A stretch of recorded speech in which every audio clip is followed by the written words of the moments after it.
Sukat pa sa una,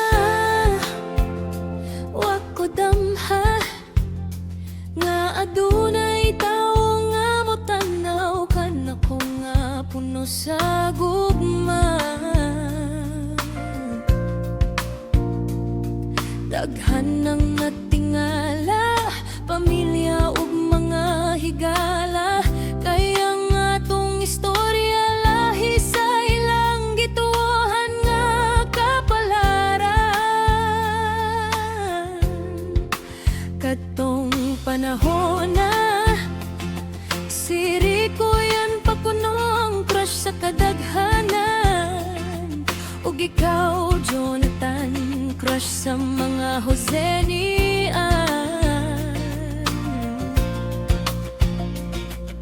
Apan sa tanang dagway nga imong nakita, ako manggod tiyayang imong gipili nga mahimong kapikas sa kinabuhi. Sa akong kabugoy ug kasipat, wala kami biyag. Sa akong kabagsik o kamaldita, imo rang gikatawan.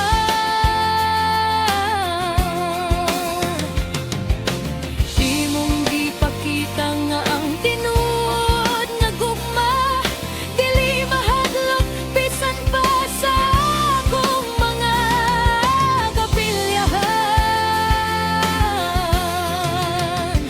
Ikaw ang hinungdan nga kaniadto, kusog kaayo ang kabog sa akong dughan. Sa panahon sa akong kahuyang ug kaluya, ikaw ang naghatag og kusog sa akong kasing-kasing ug kalan. Matud pa sa katigulangan, ikaw ang bugtong itik nga nagkabaka pa. Bisa lapukon kong kinabuhi ug bisan pa niya na wala kami hawa. Kung dili gipili mong magpabilin, uban ka nako.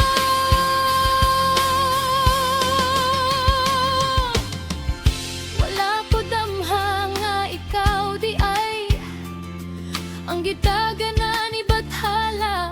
Alang ka nako bisan na dunay kamayng kabalaka sa sinugdanan.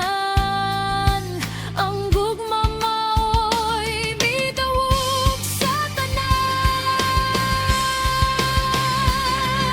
Ikaw ang tawo nga nagkumpleto sa akong kinatibukang pagkatao. Ikaw sab ang hinungdan nga mas nahimo kong malipayon ug buhi ang akong kinabuhi. Gani ang imong gugma mao'y nagatiman sa mga alibangbang sa akong kasing-kasing, ug mipakalma sa tanan kong kabalaka, sa tanang pagsulay sa atong panag-uban. Wala ka gayud mipakyas sa pagbarog uban kanako. Karong adlawa, dako kaayo akong pasalamat sa Ginoo nga naghiusa sa atong mga dalan, ikaw ug ang atong mga anak. Mawang labing bililhon nga grasya nga iyang gihatag kanako. Busa, Tanjo, salamat sa imong walay kaapoy nga paghigugma, sa imong pagpailog, sa imong pagamuma, ug sa matag adlaw nga imong gipamatuod, nga ang gugma dili lang pulong kundi libuhat nga puno sa pagkamatinud-anon.